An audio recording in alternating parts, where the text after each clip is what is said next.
Merci, Monsieur le Président, chers collègues. S'il y a une partie de votre dispositif pour lequel nous souscrivons sans réserve, c'est votre constat d'introduction.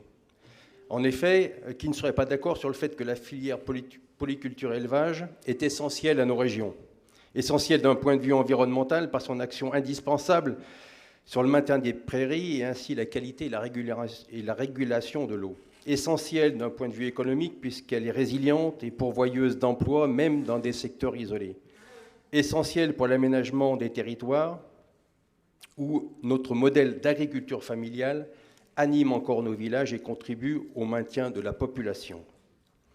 Pour ces raisons, la réduction constante du nombre de fermes a déjà des conséquences dramatiques. Ce modèle performant mais tellement exigeant mériterait pourtant toute notre attention.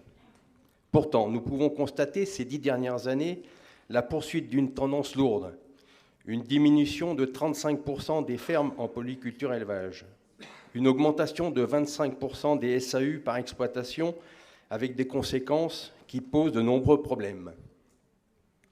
Une baisse de 14 points du nombre de fermes de forme individuelle au profit des sociétés.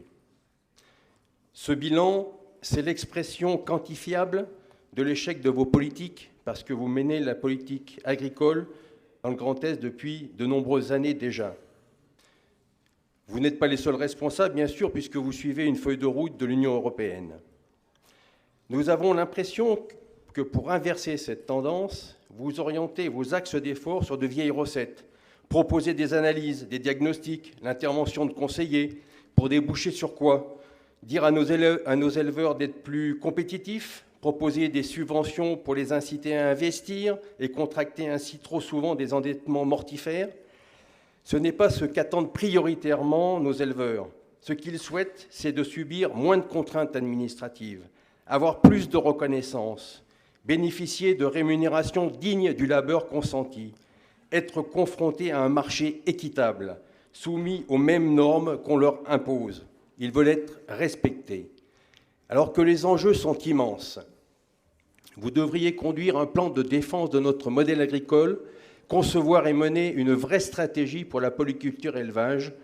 Toutefois, on a le sentiment, sur ce dossier, que vous êtes débordés par des chambres qui, lasses d'attendre, se sont emparées du sujet pour proposer des actions selon un plan qui semble beaucoup plus abouti. Vous donnez l'impression, en fait, de prendre le train en marche. C'est d'ailleurs révélateur en commission, puisque vous avez eu du mal à donner de la clarté à votre projet, mais aussi des réponses à nos questions sur les financements, les restes à charge pour les éleveurs. Les mesures que vous nous proposez sont parcellaires et assurément, elles ne sont pas déterminantes dans un maintien de cette filière en péril. Il y a en revanche une cause grave que vous ne traitez pas, la mondialisation. Ces conséquences sont pourtant bien connues. Elles ont déjà marginalisé d'autres filières de notre agriculture. Au final, nous en sommes sûrs, vous proposerez aux éleveurs de s'adapter à un marché débridé, faisant perdre un peu plus son âme à notre agriculture. Pour notre part, nous avons toujours été partisans d'une agriculture moderne et fidèle à nos traditions et à nos terroirs. Elle doit prioritairement assurer notre autonomie alimentaire, une agriculture qui s'appuie sur l'excellence pour s'imposer aussi à l'exportation.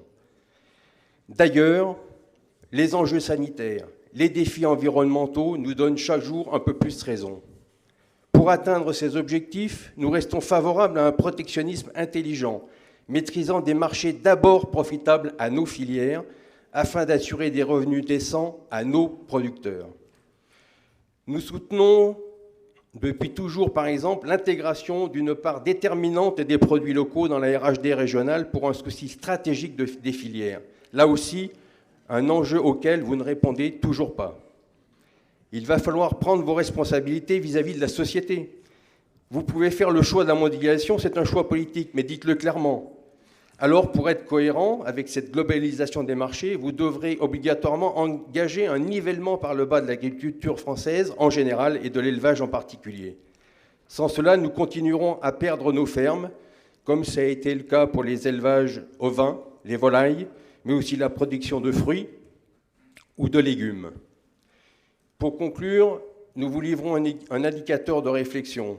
La part des importations La consommation totale des produits alimentaires en France a doublé en 20 ans. Elle atteint aujourd'hui 20%. La France, dans ce cadre, fait moins bien que la Finlande. Alors, il y a des urgences. Ce n'est pas de procéder à des diagnostics, mais de sauver la polyculture élevage. Je vous remercie.